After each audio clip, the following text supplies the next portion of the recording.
우리가 앞으로 당분간은 생명의 삶으로 민수기 말씀을 묵상해야 되기 때문에요. 지난주에는 선교사님이 오셔서 이 말씀을 전하지 못했는데 민수기 서론과 민수기가 우리에게 주는 여러 가지 교훈 가운데 앞부분에 나와 있는 두 가지 교훈을 오늘 좀 나누도록 하겠습니다. 민수기가 기록될 당시에는 히브리어로 기록이 되어져 있는데요. 이 히브리 성경에 우리가 이제 민수기라고 부르는 이 성경의 제목의 의미는 광야에서라는 뜻을 가지고 있습니다. 왜냐하면 이스라엘 백성들이 이제 시내산에서 출발하여 가나안 땅에 들어가기 직전에 약 한 38년, 40년 광야 생활에 대한 기록이 민수기의 대부분이기 때문에 히브리어 원어의 이 성경의 제목은 광야에서라는 뜻이고요. 시간이 많이 흘러 신약 시대 때는 이제 헬라어가 그 시대 가운데 이제 통용되었습니다. 오늘날 이제 영어를 많이 사용하는 것처럼. 그래서 이제 히브리어를 헬라어로 번역할 필요가 생겼는데요. 이 히브리어를 헬라어로 번역한 성경을 이제 70인역이다라고 이야기를 합니다. 근데 이 70인역에서는 우리가 이제 민수기라고 부르는 이 성경의 제목을 숫자들이라고 이제 부르게 되었습니다. 왜냐하면 민수기를 가만히 읽어보면 백성들이 숫자를 세는 경우가 너무 많고요. 그것이 우리에게 중요한 교훈을 주기 때문에 숫자들이라는 제목을 붙였고요. 우리 한글 개역 개정 성경은 이 숫자들을 의역을 해서 사실 이 숫자들이 이스라엘 백성들의 인구조사 기록이기 때문에 백성들의 인구조사 기록이라는 뜻을 가지고 있는 민수기라는 제목을 붙였는데 민수기도 참 좋은 이 성경의 호칭 제목인 것 같습니다. 민수기의 저자는 모세입니다. 모세가 출애굽 이후에 이제 모세의 사망 이전에 이 성경을 기록했다라는 것을 알 수가 있고요. 그럼 민수기는 누구를 위해서 기록됐느냐라고 했을 때에 출애굽한 세대, 그리고 이제 가나안 땅에 들어가서 하나님의 나라를 그 땅 가운데 실현시켜 나갈 세대들을 향하여, 그리고 이후에 예수 그리스도를 믿고 따를 우리 모두를 향하여서 이 성경이 기록되어졌다라는 겁니다.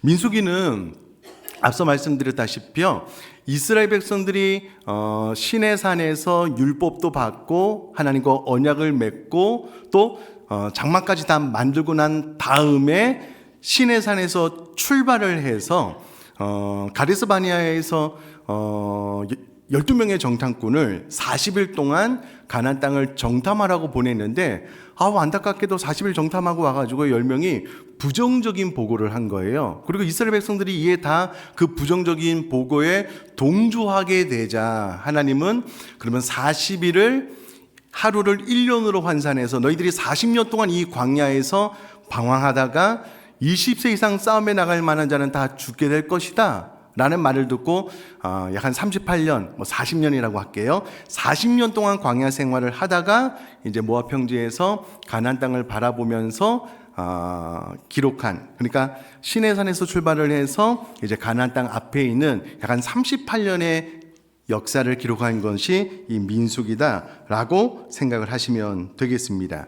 하나님께서 이스라엘 백성들이 애굽에서 종 노예로 있을 때요, 10가지 재앙을 베푸시고 하나님의 놀라운 권능으로 이스라엘 백성들을 애굽에서 건져내신 겁니다. 출애굽하게 되었고요. 그리고 그들과 시내산에서 율법을 허락하여 주시고 언약도 맺으시고 너희들이 성막을 이렇게 지어서 너희 죄가 용서함 받고 나에게 이렇게 예배하라 라는 것을 다 가르쳐주고 난 이후에 이제 애굽의 탈출 노예 종으로가 아니라 하나님의 군대로 개편되어서 가나안 땅에 들어가서 영적 전쟁을 싸워야 된다라는 의미로 이스라엘 백성들을 20세 이상 싸움에 나갈 만한 자를 계수한 것이 바로 이 민수기 성경 안에 기록이 되어져 있습니다. 자, 처음으로 돌아가서요. 민수기는 백성들의 인구조사 기록입니다.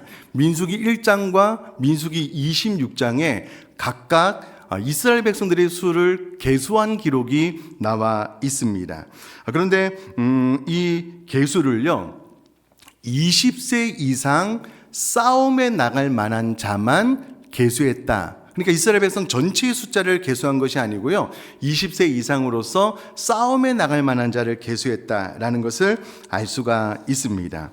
자, 그러면 우선 이제 우리가 좀 알고 넘어가야 될 것이 무엇이냐면요. 안타깝게도 이스라엘 백성들이 가데스 바네아에서 12명의 정탐꾼을 보내고 나서 불신앙적인 반응을 보였을 때 이스라엘 백성들이 이에 동조하게 되자 하나님께서 그들의 불신앙을 책망하시면서 너희들이 20세 이상 싸움에 나갈 만한 자는 여호수아와 갈렙을 제외하고는 다 광야에서 죽게 될 것이다 라고 하나님께서 징계를 내리셨습니다. 그럼 하나님의 말씀대로 다 그렇게 되었는가? 정확하게 그렇게 되었습니다. 민수기 2장 14절로 15절까지의 말씀을 제가 읽어보면은요, 가데스 바네아에서 떠나 세레 시내를 건너기까지 38년 동안이라 이때는 그 시대의 모든 군인들이 여호와께서 그들에게 맹세하신 대로 진영 중에 다 멸망하였나니 여호와께서 손으로 그들을 치사 진영 중에서 멸하신 고로 마침내는 다 멸망되었느니라. 하나님의 말씀대로 이스라엘 백성들은 광야에서 20세 이상 싸움에 나갈 만한 자가 다 멸망되었습니다. 이것이 뭐 하나님께서 막 그렇게 막 재앙을 내리셨다라기보다는 그들의 불신앙으로 인하여 광야 생활 가운데 많은 불평으로 인하여 또 하나님께서 또 불뱀을 보내기도 하시고 이와 같은 방법을 통하여 20세 이상 싸움에 나갈 만한 자는 여호수아와 갈렙을 제외하고 다 광야에서 죽게 되었습니다. 자, 이것을 염두에 두고 이스라엘 백성들이 시내산에서 출발할 때 20세 이상 싸움에 나갈 만한 자의 숫자가 얼마나 되는지를 살펴보면은요, 민수기 1장 46절에 이렇게 기록이 되어져 있습니다. 계수된 자의 총계는 60만 3,550명이었더라 라고 기록이 되어져 있습니다. 그런데 그 뒷구절 47절 말씀을 보면은요, 그러나 레위인은 그들의 조상의 지파대로 그 계수에 들지 아니하였으니 라는 이 말씀을 통해서 지금 60만 3,550명의 숫자에 레위인들이 포함되지 않은 상태에서 20세 이상 싸움에 나갈 만한 자의 수가 이와 같다라는 것을 알 수가 있습니다. 그리고 이스라엘 백성들은 광야 40년을 지내면서요, 하나님의 말씀대로 20세 이상 싸움에 나갈 만한 자가 다 죽게 되었습니다. 그리고 그들이 가나안 땅을 앞에 두고 가나안 땅에 들어가기 전에 두 번째 인구 조사를 했습니다. 그럼 이때 숫자가 얼마나 되느냐라고 했을 때에 민수기 26장 51절 말씀 보면은요,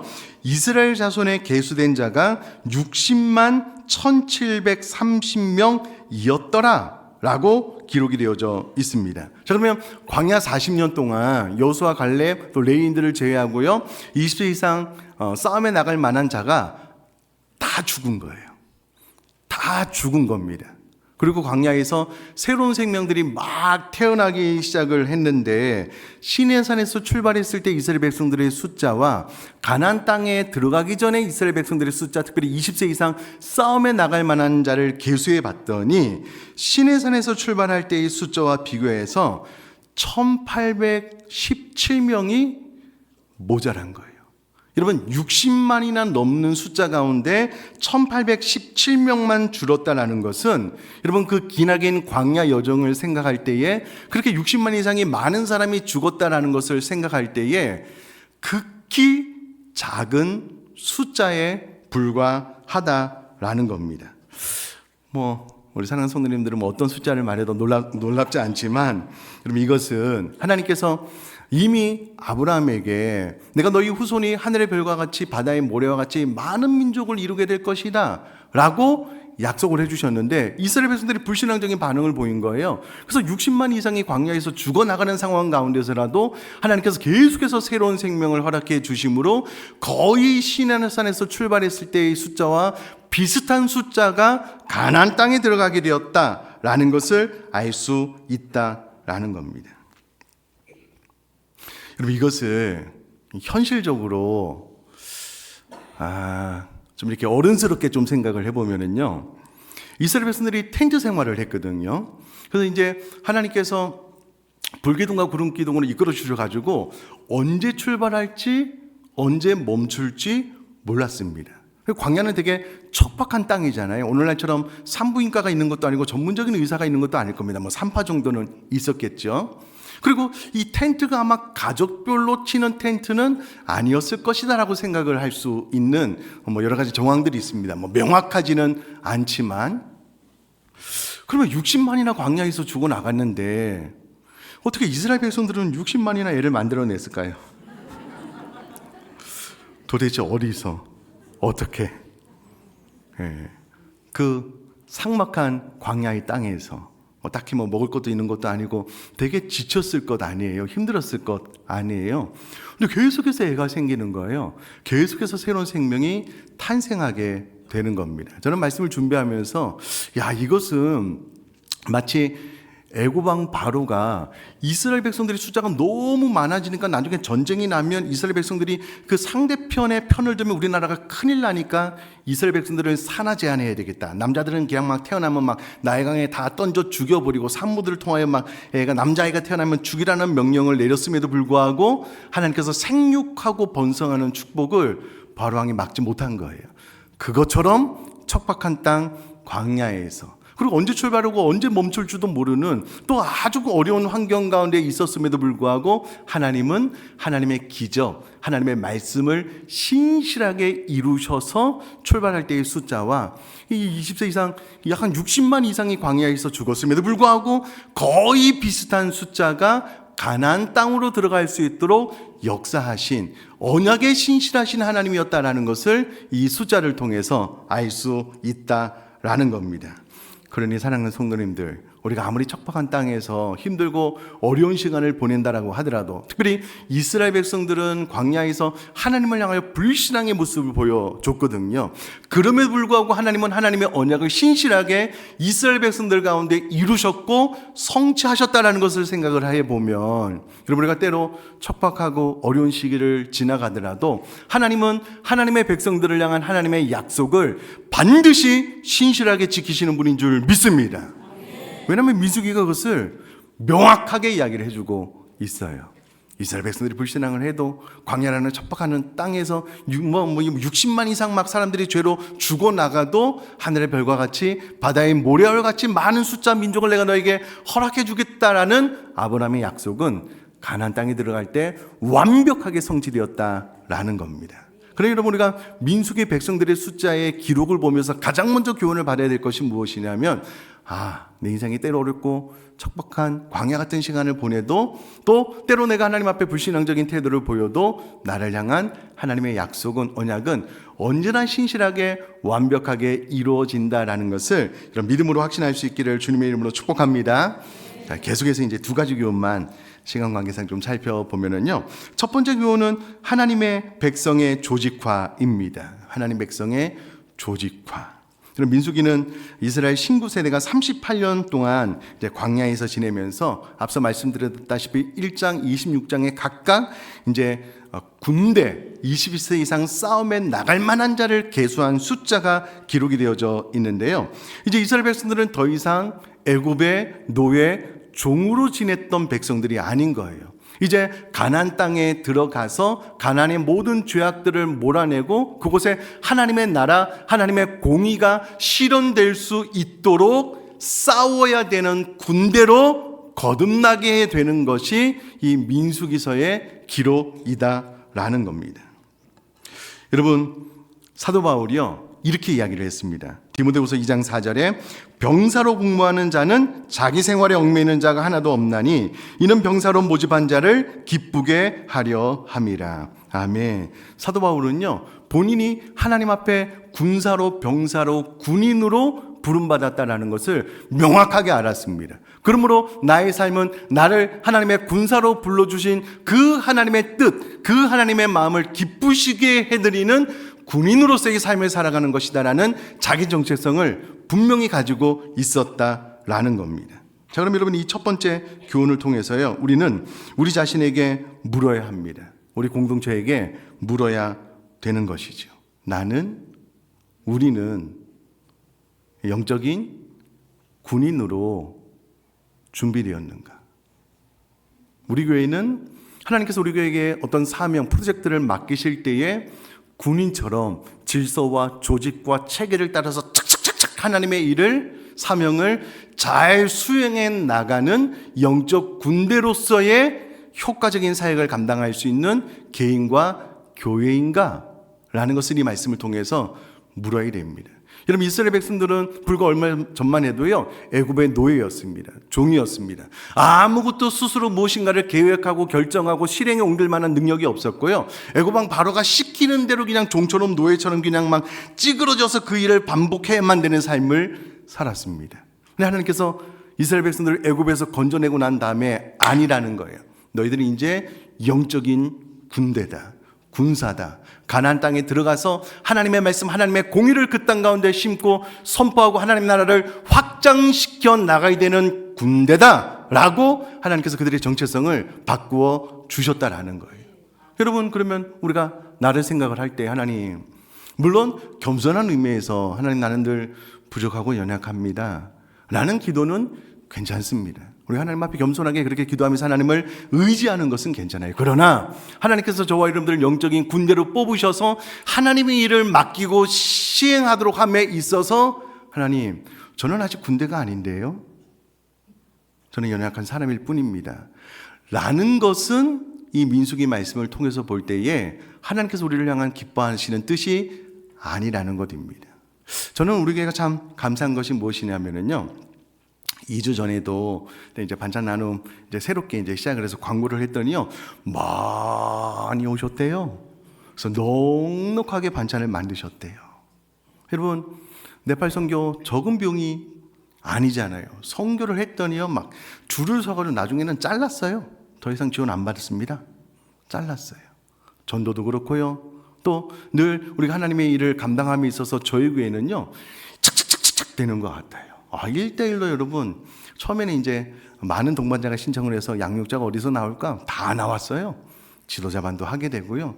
이와 같이 이 하나님의 백성들이 하나님의 일을 감당함에 있어서 구제가 됐든 선교가 됐든 하나님의 나라 일을 확장함에 있어서 이제 광고를 하고 안내를 하면은요, 우리는 군인으로서 그 일을 성실하게 효과적으로 착착착 수행하는 영적 군사로서의 삶을 살아야 될 줄 믿습니다. 그럼 아멘이시죠? 우리 교회 그런 면에서 참 감사해요. 한 번 더 말씀드리지만, 혹시라도 목사님, 나는 아직 나의 죄 문제를 해결하지 못했어요, 나는 애굽의 종인 것 같아요, 노예인 것 같아요, 내 스스로 어떤 계획도 또 의지도 내가 무엇인가를 성취해보고 싶은 열망도 없어요, 내 삶은 그렇게 무기력해요 라고 말을 하고 계시다면, 이 말씀을 통해서 아니구나, 나는 하나님의 영적 군사구나 라는 것을 새기면서 부르신 하나님을 기쁘게 해드리는 저와 여러분들의 삶 될 수 있기를 주님의 이름으로 축복합니다. 아멘이시죠? 제가 오후 예배 때 설교하고 몇 명의 봉사자들을 모집할 거예요.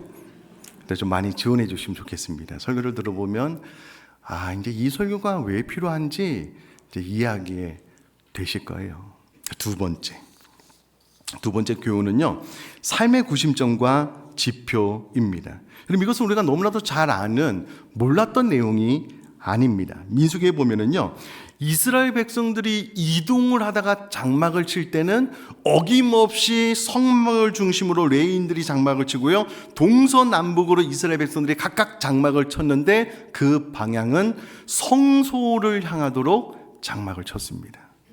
뿐만 아니라 그들이 이동할 때는요, 하나님의 말씀 법궤, 물론 구름기둥 불기둥이 이끄시기는 하시지만 늘 법궤를 앞세워서 말씀이 가는 곳으로 이스라엘 백성들이 따라가게 됨으로써 이스라엘 백성들은 철저하게 내 신앙의 중심은 하나님이구나, 늘 하나님을 향하고 하나님을 바라봐야 되는 거구나, 내가 삶을 살아갈 때마다 반드시 내 앞에 말씀이 있어야 되는구나, 나는 말씀을 따라가는 신앙생활을 해야 되겠구나라는 것을 광야 40년의 훈련을 통해서 배웠다라는 거예요.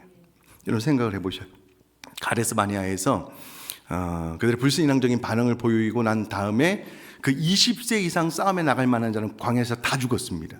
그러면 가나안 땅에 들어간 사람들은 누구냐면요, 이 가데스 바네아에서 20세 이하 된 사람들이에요. 여호수아, 갈렙, 레위를 제외하고는요 20세 이상 된 사람들이고요. 여러분, 그 광야에서 약 한 60만의 20세 이상 싸움에 나갈 만한 자들이 태어났잖아요. 그들이 태어나서 보니까, 우리 민족의 삶은 태어나서 눈을 떠서 사물을 좀 인지할 쯤 되었을 때부터 우리 백성은 장막을 딱 칠 때마다 언제나 성소를 향하여서 그 방향을 치네요. 늘 하나님의 거룩한 임재가 있는 그 방향을 향하여 장막을 치니 내가 바라봐야 돼. 혹은 내 마음의 중심에 늘 하나님의 거룩한 임재가 있어야 되겠구나라는 것을 어렸을 때부터 보았을 겁니다. 그리고 그들이 이동할 때마다 늘 법궤를 앞장 세워서 그 법궤들을 따라가니 내 인생은 내가 가고 싶은 대로 내가 원하는 대로 그렇게 하는 것이 아니라 내 인생 앞에는 가장 먼저 하나님의 말씀이 있어야 되고 그 말씀을 뒤따르는 삶을 살아야 되겠구나라는 것을 눈을 뜨자마자 보고 배웠을 겁니다. 그러면서 계속해서 그 마음속에 이제 내재되겠죠. 내 생각과 또 말과 행동, 이 모든 것들이 내 중심에 하나님이 임재하고 또 내가 내 삶을 살아나감에 있어서 그 모든 방향의 결정은 하나님의 말씀이 되어야 된다는 것들을 어렸을 때 보고 배우면서 자라났을 것 아니겠습니까? 그래서 여러분, 이것을 과거로부터 여러분 많이 들어왔는데요, 우리 신앙생활은 언제나 하나님 중심, 말씀 중심, 하나를 더한다면 교회 중심의 삶을 사는 것이 성경이 말하는 기본 원리입니다. 다시요, 하나님 중심, 말씀 중심, 교회 중심의 삶을 사는 것이 우리 신앙생활의 기본 원리라는 겁니다. 자, 그러면 여러분, 우리는 우리에게 또 물어야 되는 거예요. 내가 하루를 시작하고 마무리할 때, 예를 들어서 집이 있으니까 집에서 잠자리에 딱 들 때, 혹은 아침에 일어나서는 말씀이 어디로 향하는지를 봐야 될 거고요. 또 하루를 다 살고 집에 와서 장막이라고 생각을 한다면 딱 집에 들어와서 원하든 원치 않든 눈에 누가 보여야 된다고요? 하나님의 거룩한 임재, 하나님을 봐야 되는 거예요. 그러면 우리 자신에게 물어야 되겠죠. 정말 내 삶의 지금 중심에는 다른 그 모든 것을 다 배제하고 정말 내 마음의 중심에 하나님의 거룩한 임재가 있는가? 나는 하나님을 위해서만 삶을 살아가고 있는가? 라고 물어야 될 것이고요. 내가 하루의 삶을 시작할 때 반드시 내 앞에 하나님의 말씀이 있도록 하고 그 말씀을 뒤따르는 신앙생활을 하고 있는지 우리 스스로에게 물어야죠. 저는 이번에 대시방을 하면서 참 감사한 것이 무엇이냐면요, 성도님들이 아침에 일어나서 큐티를 하시는 분들이 많아지셨어요. 또 큐티하기가 너무 바쁘신 분들은요, 의도적으로 아침에 눈을 떠서 우리 교육자들이 녹음하고 있는 큐티 오디오 성경을 들으신대요. 계속해서 말씀이 내 삶, 내 생각을 지배하고 다스릴 수 있는 삶을 반복적으로 선택하고 계시는 것이 저는 너무 감사하더라고요. 사랑하는 성도님들, 우리들이 신앙생활의 중심에 다른 그 무엇이 아닌 하나님이 있을 수 있기를 주님의 이름으로 축복합니다. 여러분, 늘 내 삶을 인도해 가는 것은 하나님의 말씀이 될 수 있기를 주님의 이름으로 축복합니다. 여러분, 그러면 이렇게 해야죠. 아침에 눈을 뜨면 진짜 목숨 걸고 뜻을 정해서 기도하는 자리에 나를 복종시키는 거예요. 아침에 눈을 뜨면 의지를 가지고 막 눈을 비벼가지고요, 혹은 세수를 하고 정신을 말끔하게 해서 생명의 삶을 피는 거예요. 오디오 성경으로 듣고 또 차 안에서도 또 계속 듣고, 아니면 의지적으로 하나님의 말씀을 계속 펴서 묵상할 때에 하나님의 말씀이 또 하나님 중심의 삶이 실현되게 될 줄 믿습니다. 그럼 이것이 얼마나 중요하냐면요, 저는 요즘 사무엘하 이제 성경 보고 읽고 있는데요, 사무엘하 2장 1절에 보면 다윗이 여호와께 여쭈아뢰되 내가 유다 한 성으로 올라가리까라고 묻습니다. 그때 하나님께서 헤브론으로 가라라고 말씀을 하시고 다윗은 그대로 순종을 합니다. 그랬더니 사무엘하 3장 1절은 이렇게 말을 해주고 있습니다.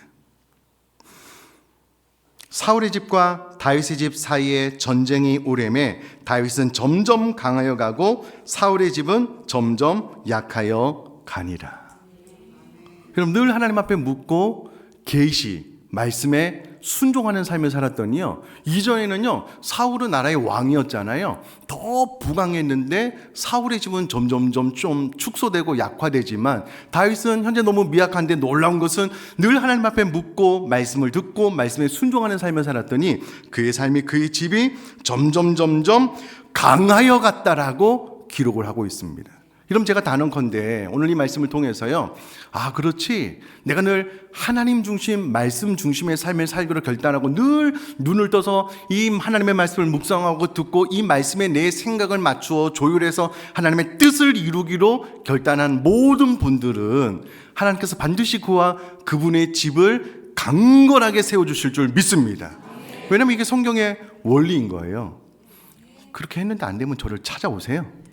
네, 저는 하나님께 가서 따지겠습니다. 하나님께서 말씀하시고 하나님께서 우리에게 주신 원리잖아요. 문제는 그럼 이것을 좀 소홀하게 여길 때가 있는 것 같아요. 목사님, 제가 그렇게 해야 되는지 아는데 잘 안 돼요. 안 돼요. 예, 어렵다는 것 압니다. 그러나 목숨 걸고 하셔야 돼요. 목숨 걸고. 그래야만 하나님 중심, 말씀 중심의 삶이 실현될 수 있다는 것을 기억하고 또 다시 한번 도전하셨으면 좋겠습니다. 말씀을 한번 정의를 해보면요, 민수기 백성들의 숫자 기록인데 이 숫자를 통해서 알 수 있는 것은 하나님은 언약에 신실하신 분이시다. 하나님이시다. 뿐만 아니라 우리는 하나님의 군대가 되어야 된다. 늘 하나님 중심, 말씀 중심, 교회 중심의 신앙생활을 해야 된다라는 것을 기억하고 늘 이 교훈을 마음에 새겨 말씀에 순종하는 저와 여러분 될 수 있기를 주님의 이름으로 축복합니다.